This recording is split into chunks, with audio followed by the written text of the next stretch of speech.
Quel est l'impact des prélèvements d'eau de la nappe phréatique sur les rivières avoisinantes? C'est ce que tente d'établir une étude lancée par le Bureau de recherche géologique et minière. Des analyses sont menées dans le Grand Ride. Elles pourraient à nouveau pointer du doigt les agriculteurs. Explication Nadine Lee et Nicolas Meyer.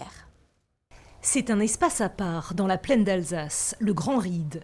Ici, la nappe phréatique est à fleur de terre et ses résurgences alimentent de multiples rivières à la biodiversité remarquable. Un territoire sous surveillance. Depuis plusieurs mois, des ingénieurs réalisent des pompages dans la nappe pour en mesurer les effets sur le niveau des cours d'eau avoisinants.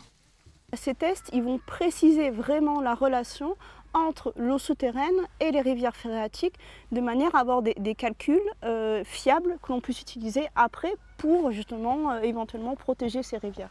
Il y a urgence car depuis 2015, les assecs de rivières phréatiques sont récurrents, portant des atteintes irrémédiables à la biodiversité.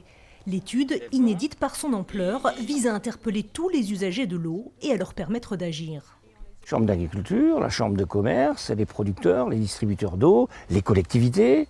Tout le monde veut avancer dans à la fois préserver la donne, comme je l'ai dit, la donne économique, mais également la biodiversité de cet écosystème. Pour Serge Dumont, certains devront avancer plus que les autres. Spécialiste des milieux aquatiques, le scientifique et documentariste pointe du doigt la monoculture de maïs et appelle à un changement de modèle agricole.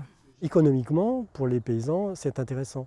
Mais c'est intéressant que pour le paysan, parce que si vous regardez pour la société, si vous regardez le niveau de l'eau, si vous regardez l'impact sur la biodiversité, la réduction des insectes, des oiseaux, les effets sur la pollution de l'eau, non, je veux dire, on ne peut pas regarder que la rentabilité dans un secteur précis. Les résultats de l'étude seront connus début 2020 et les premières mesures devraient être adoptées, promettons, dès le printemps prochain.